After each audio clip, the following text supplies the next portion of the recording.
Boa noite, vamos continuar na leitura do livro Estudo de Levíticos, ou Mactosh. Vamos pegar aqui a partir desse parágrafo e seguir o próximo tema aqui também. Desejamos que o leitor se guarde destes erros. É preciso estar bem fundado na doutrina divina da eterna segurança de todos os membros da verdadeira casa sacerdotal. Mas deve recordar-se também que existe a possibilidade de falha. Daí, a necessidade constante de oração, para não cairmos.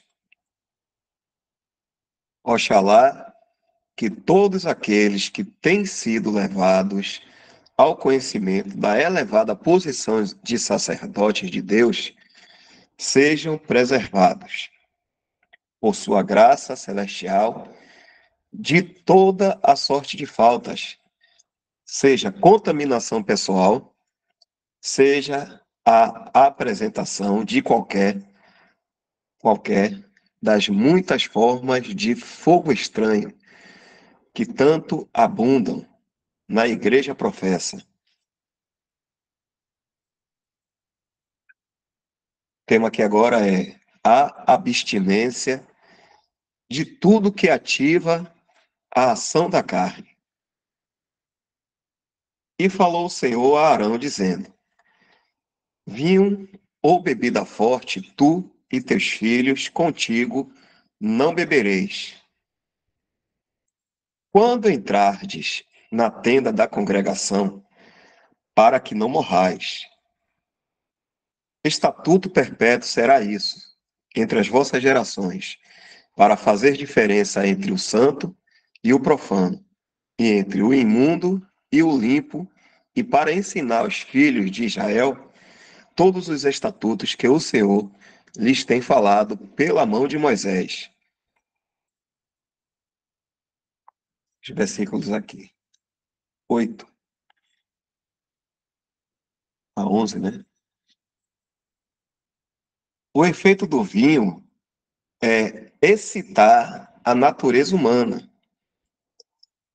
E todo o sentimento natural prejudica aquela condição tranquila e equilibrada da alma que é essencial ao desempenho das funções sacerdotais.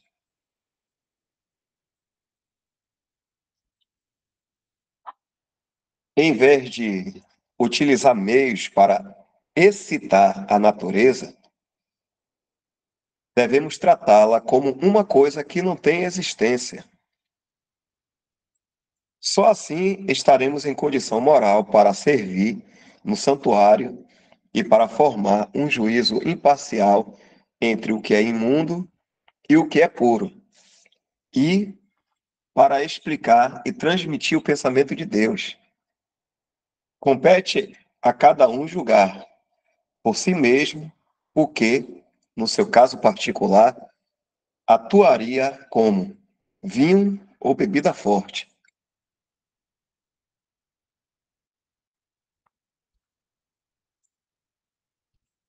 Aqui é uma observação. Alguns têm pensado que, devido ao lugar especial que esta recomendação a respeito do vinho ocupa, Nadab e Abiú teriam estado debaixo da influência de bebida forte, quando ofereceram o fogo estranho. Mas, seja como for, devemos estar agradecidos por este princípio tão valioso referente à nossa conduta como sacerdotes espirituais. Temos de evitar tudo que produz os mesmos efeitos sobre o homem espiritual que a bebida forte produz sobre o homem físico.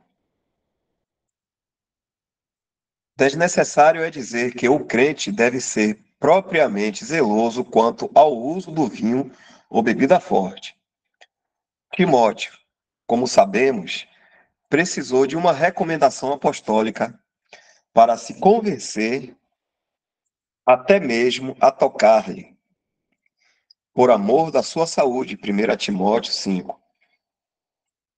Uma agradável prova da abstinência habitual de Timóteo e do amor solícito do Espírito por intermédio do apóstolo.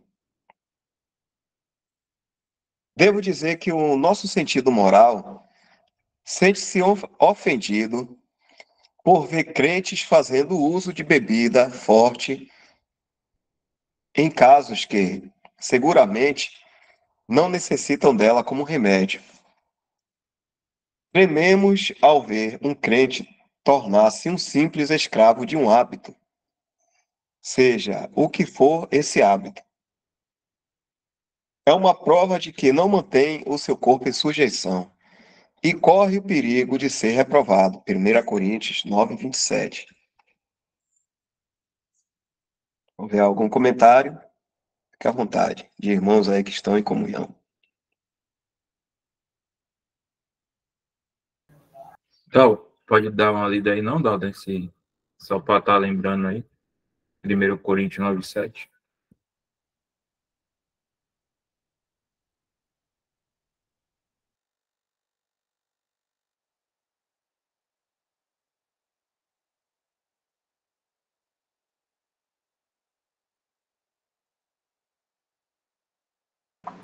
Eu acho que é 27. Obrigado, Isaac.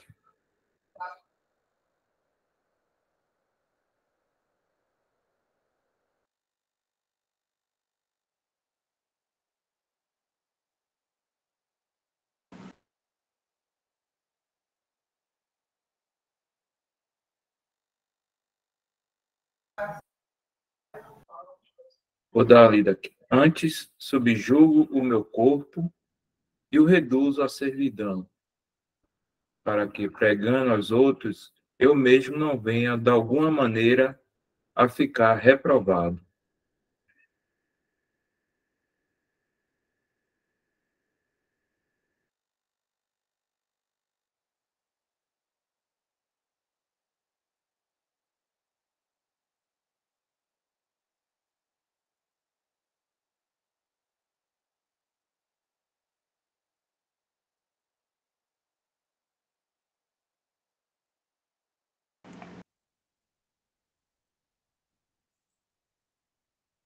Vamos continuar.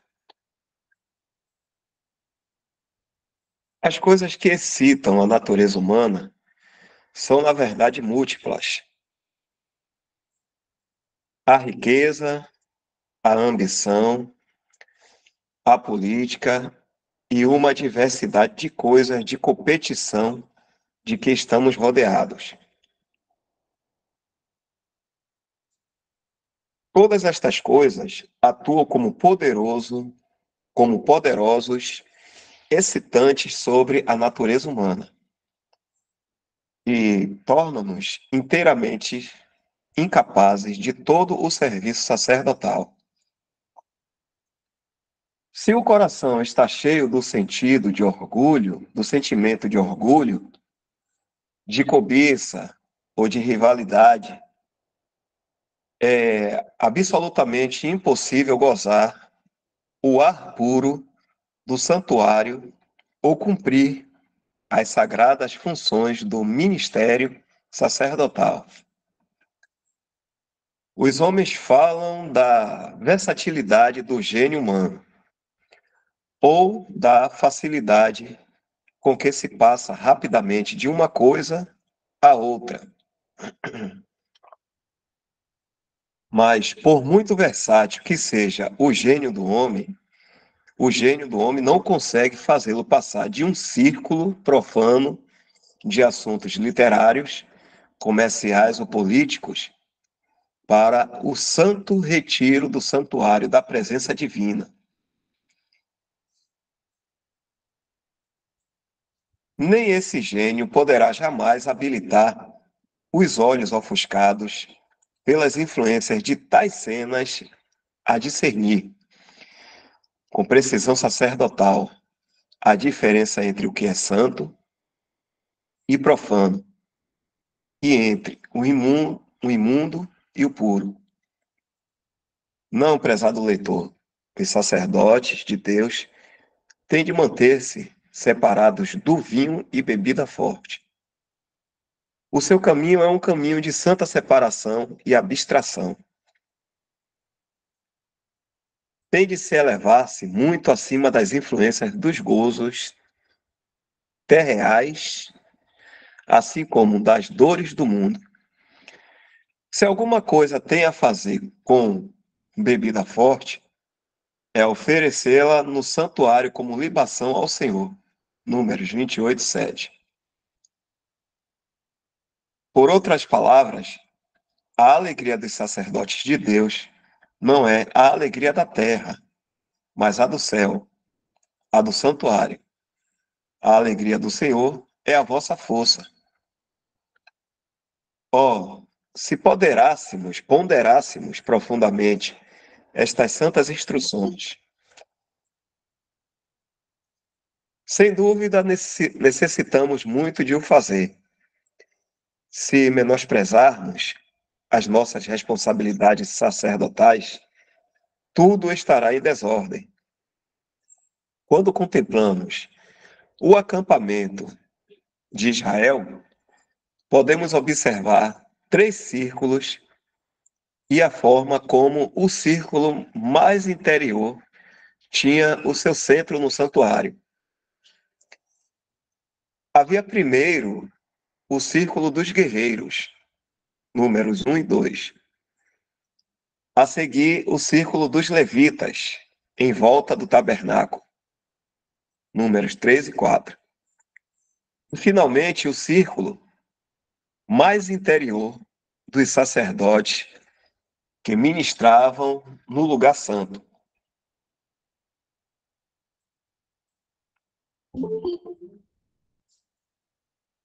Ora, lembremos-nos de que o crente é chamado para se mover em todos estes círculos. Entra na luta como guerreiro. Efésios 6, de 11 a 17. 1 Timóteo 1, 18. 1 Timóteo 6, 12. E 2 Timóteo 4, capítulo 4 até o 7. Ou versículo 4 até o 7, desculpe. Capítulo 4, versículo 7, parece que está aqui, né? Deixa eu ver, 2 Timóteo tem capítulo 7. Estou lembrado agora. Deixa eu conferir aqui, né? Não tem, não. Aqui foi um erro aqui, esse traço. Timóteo 4, versículo 7. Serve como um levita no meio dos seus irmãos, segundo a sua capacidade e esfera.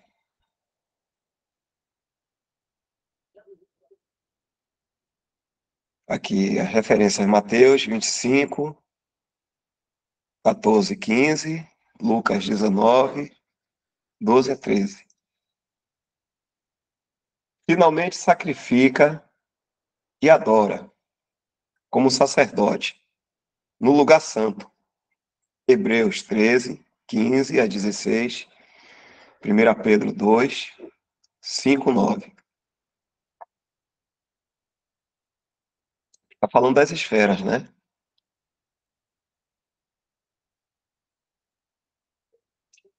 Ele fala primeiramente aqui, só para a gente lembrar, né? Luta como guerreiro, aí vem serve como levita, o sacerdócio.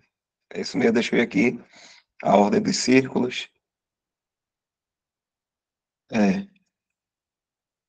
Como levitas, ou seja, servindo no templo, né? Serve como levitas, aqui fala no meio dos seus irmãos. E, finalmente, como sacerdote. Sacrifica e adora no lugar santo. Só para a gente relembrar essa parte aqui. Este último, que é aqui do sacerdote, Este último ofício durará para sempre. E, além disso, é segundo a maneira acertada como nos movemos nesse santo círculo que todas as outras relações e responsabilidades são retamente desempenhadas.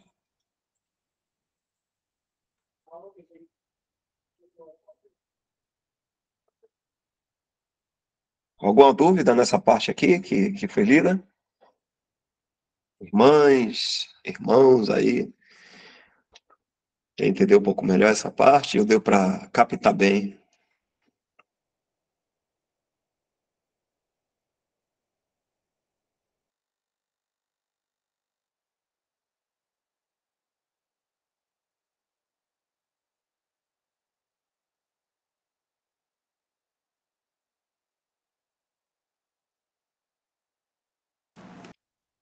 Então vamos lá.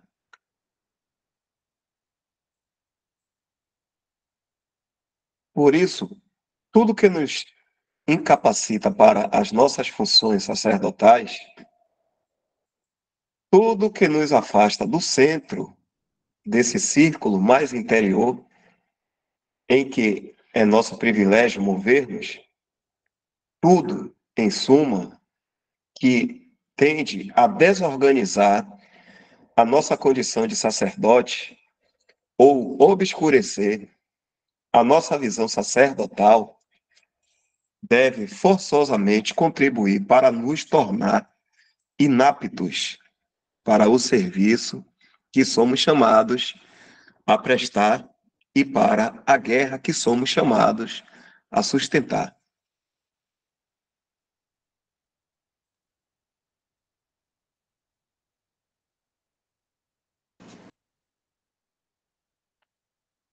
São de peso estas considerações. Fixemo-nos, fixemo-nos nelas. O coração tem de ser reto, a consciência pura, o olhar simples e a visão espiritual límpida. Os interesses da alma no lugar santo devem ser fiel e diligentemente servidos. De outro modo, tudo irá mal.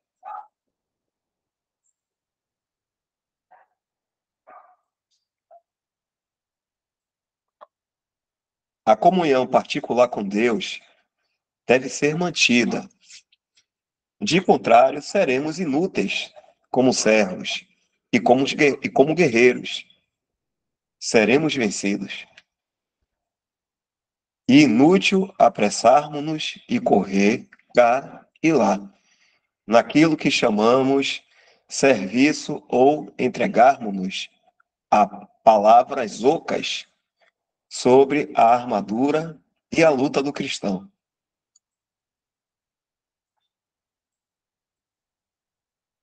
Se não conservamos as nossas vestes sacerdotais e se não nos guardamos de tudo quanto possa excitar a nossa natureza, certamente cairemos. O sacerdote deve guardar cuidadosamente o seu coração. De contrário, como levita, falhará, e como guerreiro será derrotado.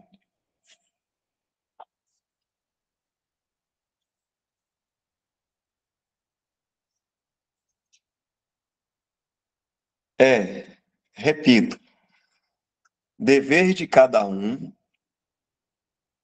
é um dever de cada um dar-se conta do que, para ele, constitui o vinho e a bebida forte. O que é que o excita? E o que afeta a sua percepção espiritual ou ofusca a sua visão sacerdotal? Vou ler de novo aqui, que não é uma pergunta.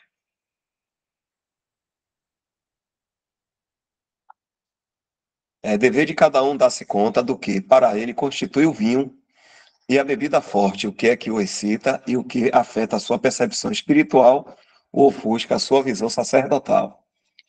Pode ser um leilão, uma feira de gado, um periódico ou uma ninharia. Não importa o que seja, se contribui para nos excitar, seremos desclassificados para o ministério sacerdotal. E se somos desclassificados como sacerdotes, somos inúteis para tudo, porque o nosso êxito, por todos os lados, em todos os pormenores do ministério, depende da medida em que cultivarmos um espírito de adoração.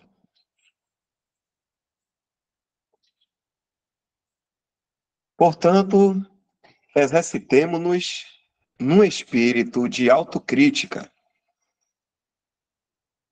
e redobremos de vigilância sobre os nossos hábitos, a nossa conduta e a escolha das nossas companhias. E quando, pela graça, descobrirmos qualquer coisa que, de algum modo, contribui para nos tornar inaptos para os santos exercícios do santuário, deixemo-la, custe o que custar.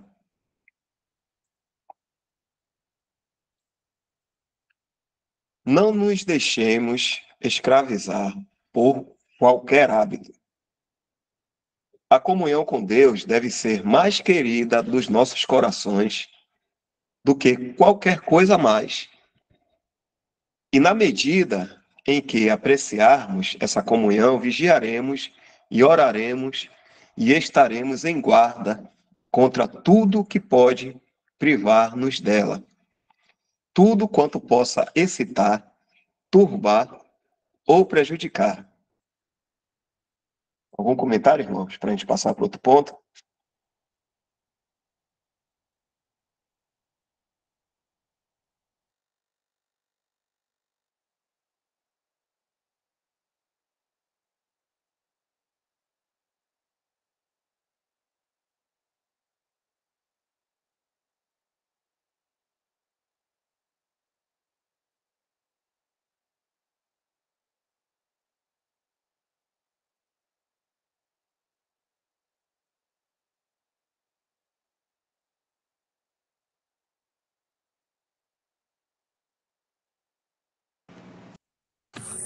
Que parece.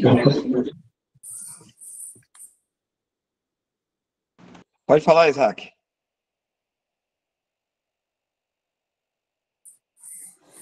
Isso, um cuidado, né? A gente pode achar que há uma proibição do uso do vinho ou da bebida, seja lá do que for, mas o que o escritor está tentando passar é que qualquer coisa que domine o sacerdote, né? E hoje todos nós somos sacerdotes, tudo que é carnal e que venha dominar, mesmo sendo algo lícito, como é a questão da bebida alcoólica, não tem nada de proibido para nós quanto a isso, e não existe nenhuma regra para nós quanto a nenhuma proibição, né? Agora, desde que isso não gere um domínio no coração do cristão, a ponto de ele deixar de se ocupar com as coisas do Senhor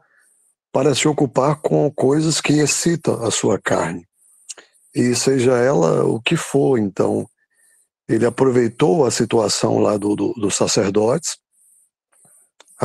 que existia aquela proibição realmente para o sacerdote lá, né, com Arão, os seus filhos ali, quando inicia ali o sacerdócio, né, em Levíticos.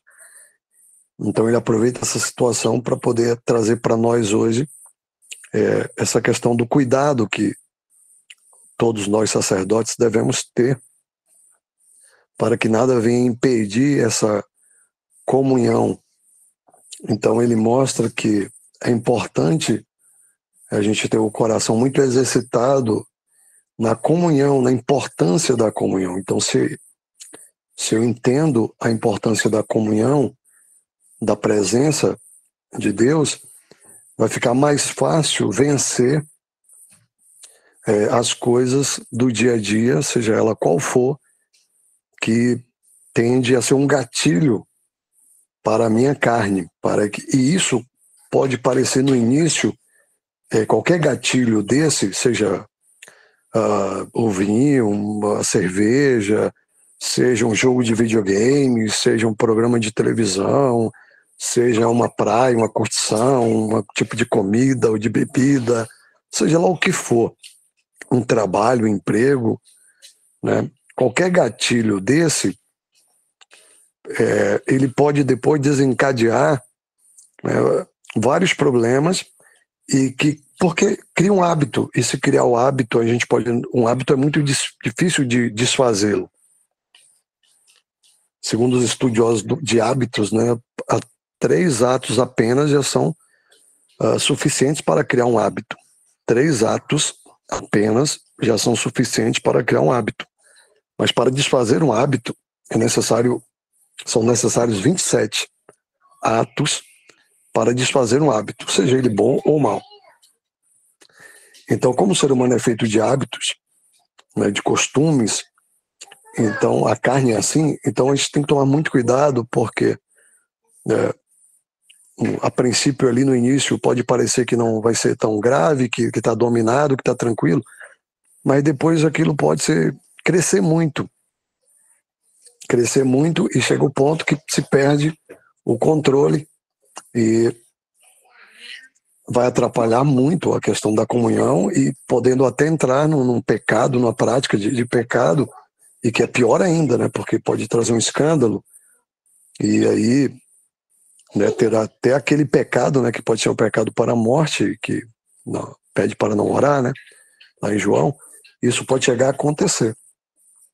Então, por isso que tanto o escritor está falando isso, quanto na palavra a gente vai encontrar muito a questão do cuidado, da vigilância, do julgamento próprio, né, de apartar-se, né, de toda a aparência do mal, né, da sobriedade.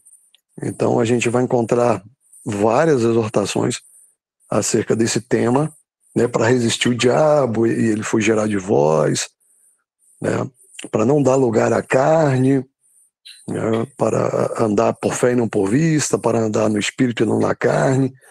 Então a gente vai encontrar sempre, né, que a nossa luta também não é contra a carne nem contra o sangue, é contra as potestades.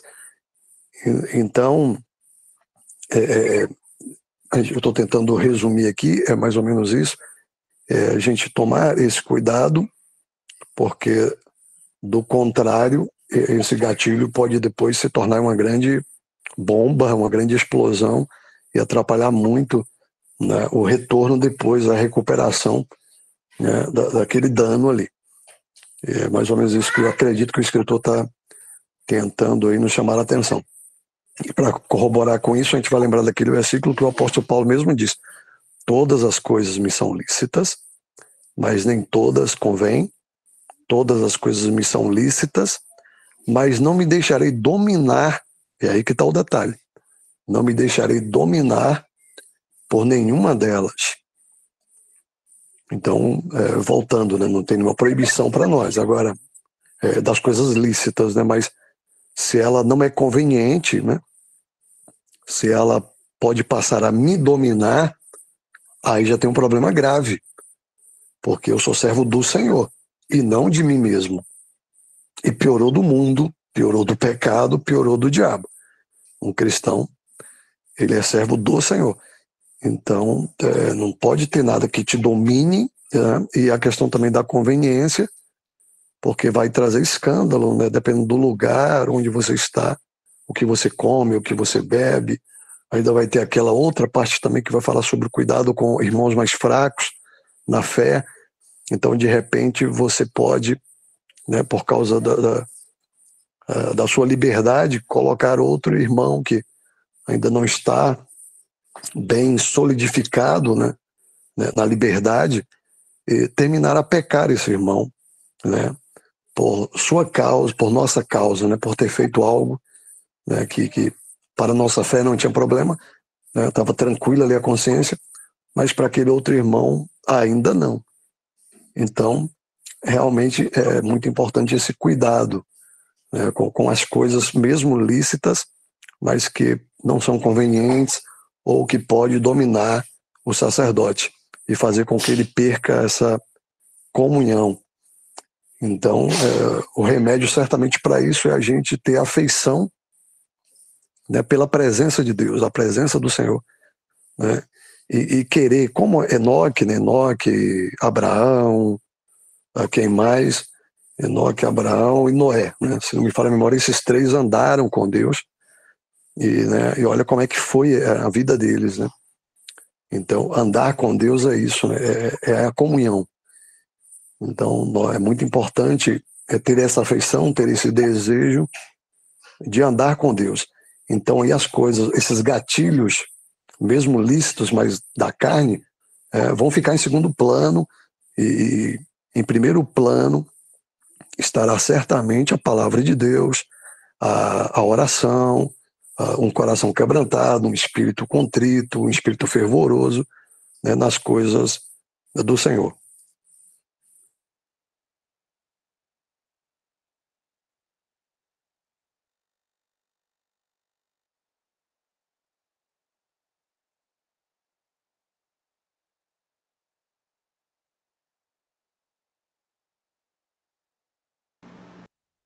Leônidas, aquele perguntou, Nadab e Abiú foram reprovados, segundo Coríntios 13:5. Seria ambos os casos pecado para a morte, irmãos? Eu falei uma pergunta aqui, Leônidas.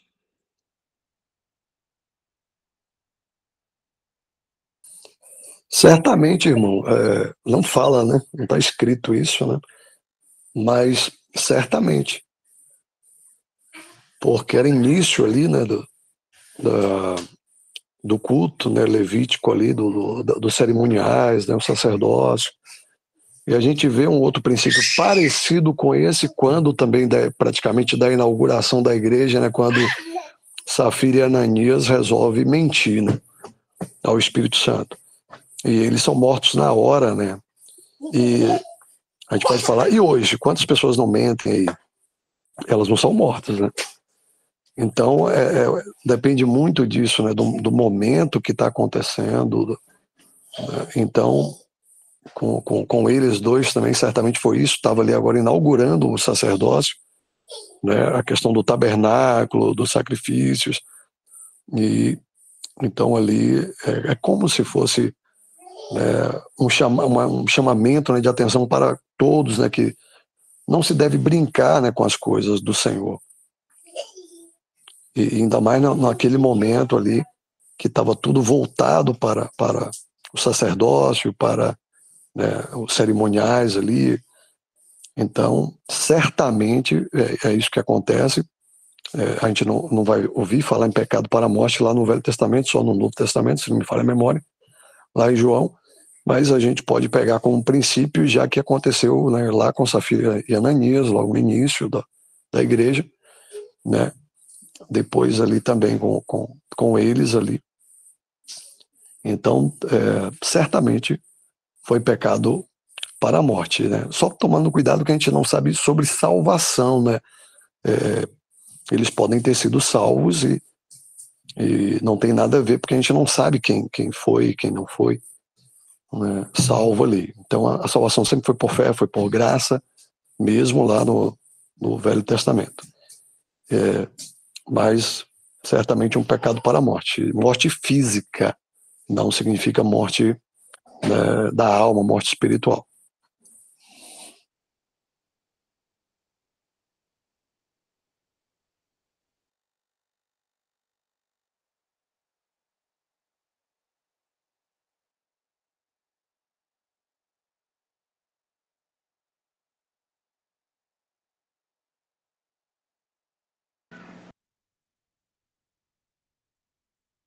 Passar para outro tópico aqui.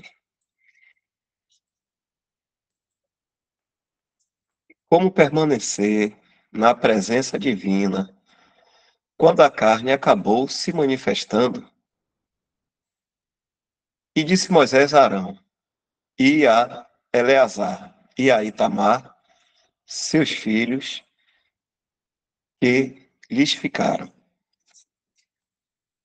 Tomai a oferta de manjares, restante das ofertas queimadas ao Senhor, e comei-a sem levedura junto ao altar. Porquanto uma coisa santíssima é. Portanto, o comereis no lugar santo, porque isto é a tua porção e a porção de teus filhos, das ofertas queimadas do Senhor. Porque assim me foi ordenado. Versículos 12 e 13. Poucas coisas há em que somos tão propensos a cair como no cumprimento do padrão divino. Quando a fraqueza humana prevalece, né? Somos como Davi, quando o Senhor feriu a Uza, por causa do seu pecado, estendendo a mão sobre a arca. E naquele dia temeu Davi ao Senhor, dizendo: Como trarei a mim a arca de Deus?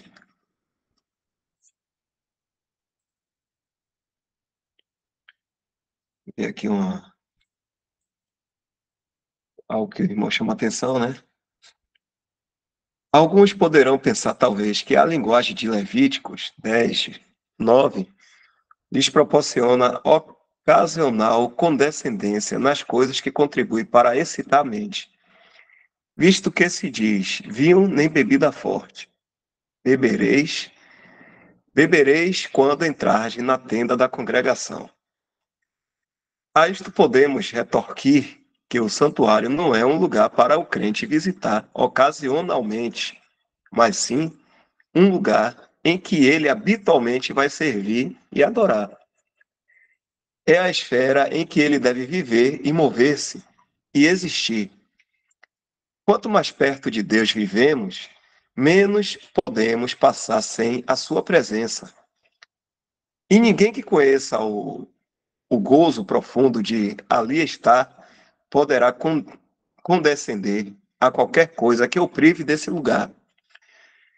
Não existe dentro dos limites da terra coisa alguma que possa constituir um substituto para a mente espiritual, para uma hora de comunhão com Deus.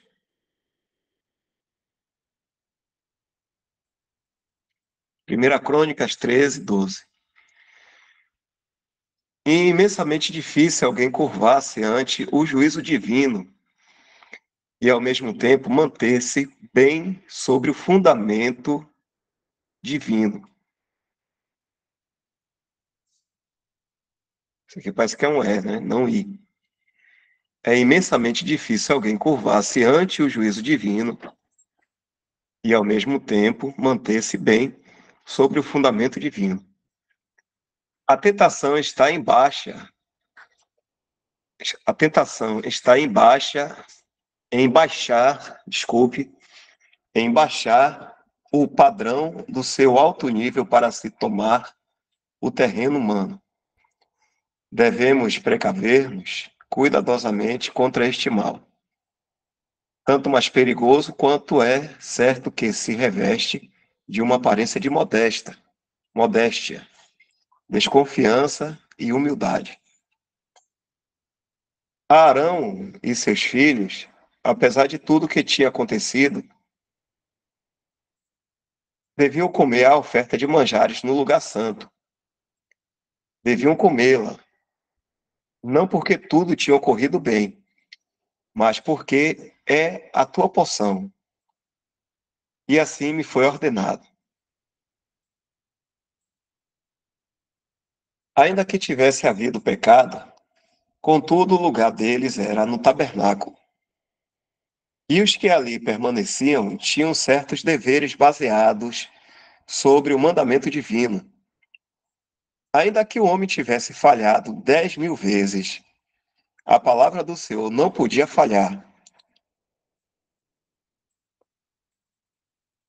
E essa palavra assegurava certos privilégios para todos os verdadeiros sacerdotes que eles podiam usufruir.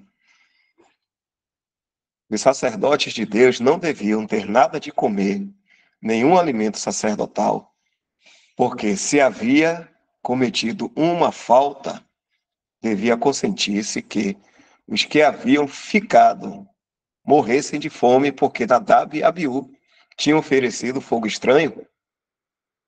Isso aqui é uma grande pergunta, né? Vou ler de novo. Os sacerdotes de Deus não deviam ter nada de comer, nenhum alimento sacerdotal, porque se havia cometido uma falta, devia consentir-se que os que haviam ficado morressem de fome, porque Nadab e Abiú tinham oferecido fogo estranho? Não, de modo nenhum. Deus é fiel e nunca poderá consentir que alguém esteja faminto na sua bendita presença. O filho pródigo pode vaguear, dissipar toda a sua fazenda e chegará indigência.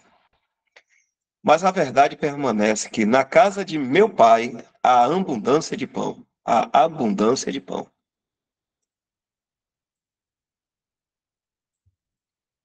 Também o peito da oferta do movimento e a espádua da oferta alçada comereis em lugar limpo. Tu e teus filhos, e tuas filhas contigo, porque foram dados por tua porção e por porção de teus filhos, dos sacrifícios pacíficos dos filhos de Israel, o que será por estatuto perpétuo, como o Senhor tem ordenado. Versículos 14 e 15.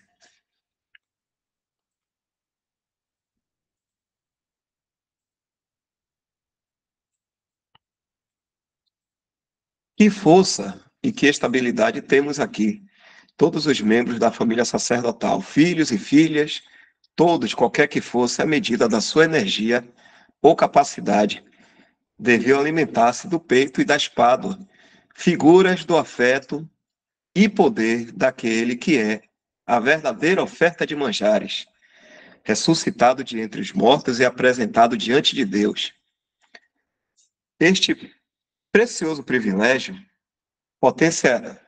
pertencia-lhes por estatuto perpétuo, como o Senhor tinha ordenado.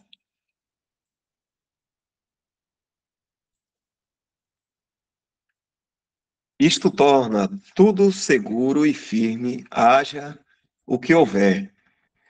Muitos podem faltar e pecar, podem chegar a oferecer fogo estranho, porém a família sacerdotal de Deus não pode ser privada da rica e graciosa porção que o amor divino instituiu e a fidelidade divina lhe assegura por estatuto perpétuo.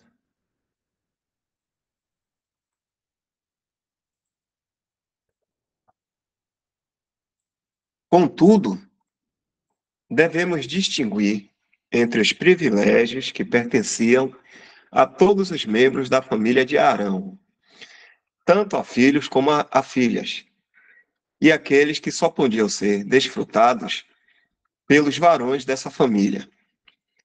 Já fizemos alusão a isto no estudo sobre as ofertas.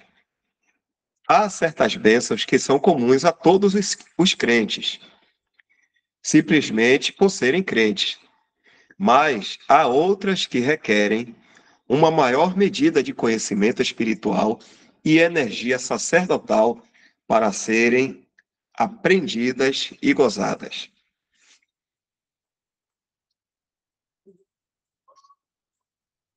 Ora, é pior do que presunção, sim, é irreverente pretender gozar esta mais alta medida de bênção, quando na realidade não a possuímos. Uma coisa é reter com firmeza os privilégios que nos são dados por Deus e nunca nos podem ser tirados. E outra, assumir uma capacidade espiritual que nunca chegamos a obter. Sem dúvida, devíamos desejar ardentemente a mais alta medida de comunhão sacerdotal, a mais elevada ordem de privilégios sacerdotais, Mas desejar uma coisa não é o mesmo que permitir tê-la.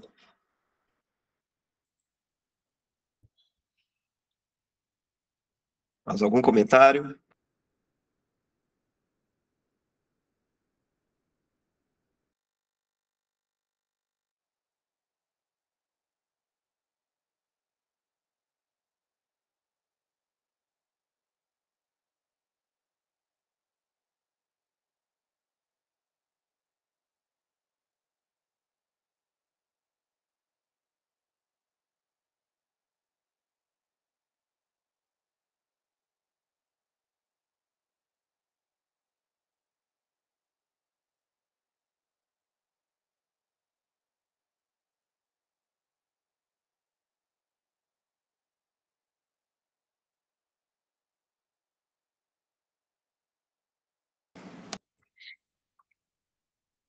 Deixa eu ver até onde vai aqui.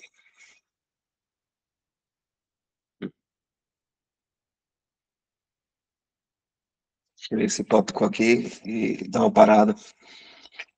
Uma omissão no serviço. Uma omissão no serviço.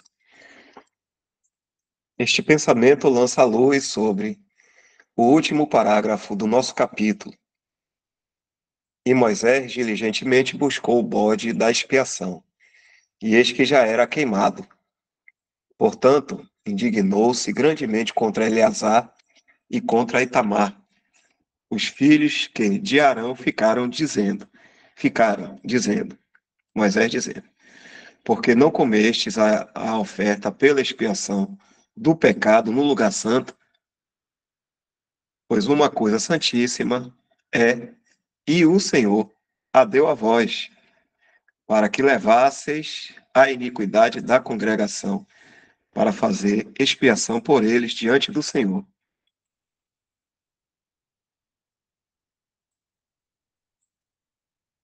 Eis que não se trouxe o seu sangue para dentro do santuário. Certamente havíeis de comê-la no santuário, como eu tinha ordenado. Então disse Arão a Moisés: Eis que hoje meus filhos ofereceram a sua oferta pela expiação de pecado e o seu holocausto perante o Senhor. E tais coisas me sucederam. Se eu hoje tivesse comido a oferta pela expiação do pecado, seria, pois, aceito aos olhos do Senhor. E Moisés, ouvindo isto, Arão foi aceito aos seus olhos.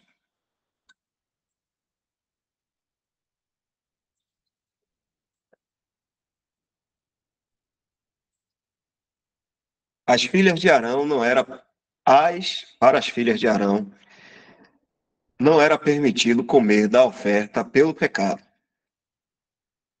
Este alto privilégio pertencia só aos filhos e era uma figura da forma mais elevada de serviço sacerdotal. Comer da oferta pelo pecado era a expressão de plena identificação como o ofertante, e isto requeriria a capacidade espiritual e energia de que os filhos de Arão eram figuras. Nesta ocasião, porém, é evidente que Arão e seus filhos não estavam na condição espiritual de se elevarem a tal alto e santo princípio. Deviam estar nessa posição, mas não estavam. Tais coisas me sucederam, disse Arão. Era sem dúvida uma falta deplorável. Mas ainda assim, Moisés, ouvindo isto, Arão foi aceito aos seus olhos. Vale muito mais sermos sinceros na confissão das nossas faltas e negligência do que pretendermos ter uma força espiritual que de fato não possuímos.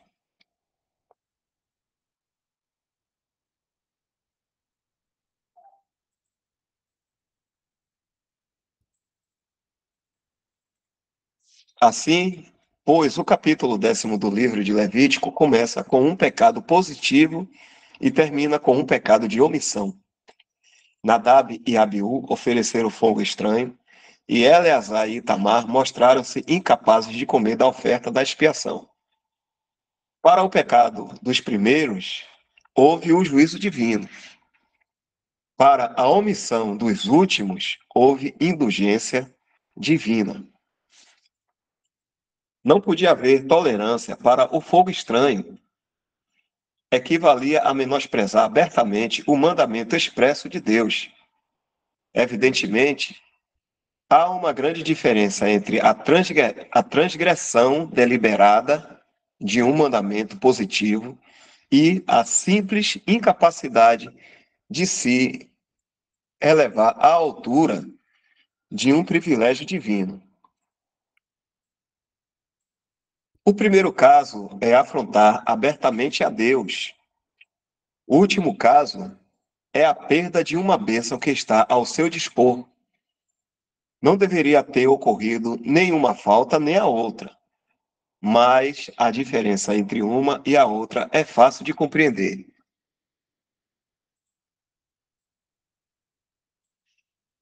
Que o Senhor, em sua graça infinita, nos guarde para que sempre possamos habitar no retiro da sua santa presença, permanecendo em seu amor e alimentando-nos da sua verdade.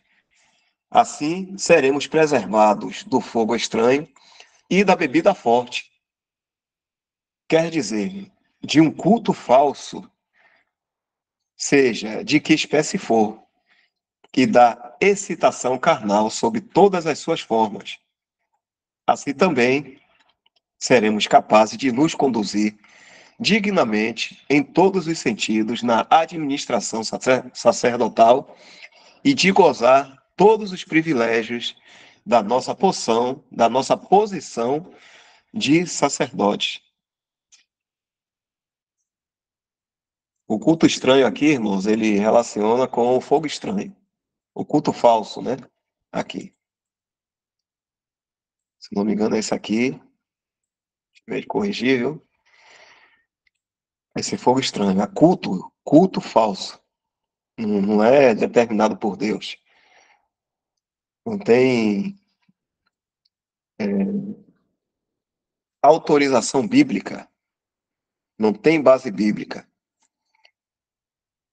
E ele liga aqui as excitações carnais, que fala do nosso cuidado aí, nosso auto-julgamento, como Isaac estava falando, né? E não existe uma regra, mas a gente tem que estar vigilante e guardando o nosso coração para que a gente não acabe se dando a paixões. Ele liga aqui a bebida forte. Essas coisas atrapalham, né? O sacerdócio.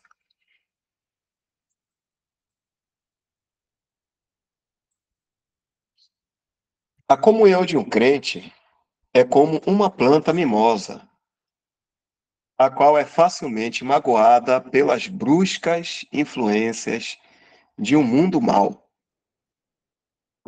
Desenvolver-se-á sob a ação propícia do ar do céu, mas contrai-se ao primeiro sopro glacial. Recordemos estas coisas e procuremos estar sempre no recinto sagrado da presença divina. Ali tudo é puro, seguro e feliz.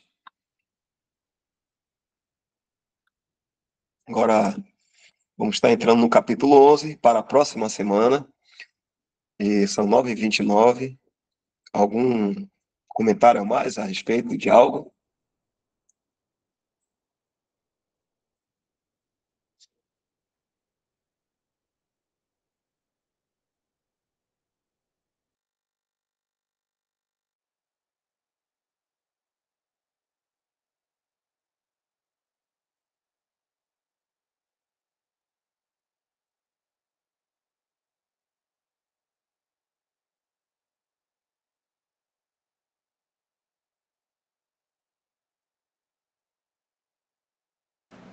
Eu vou estar encerrando aqui.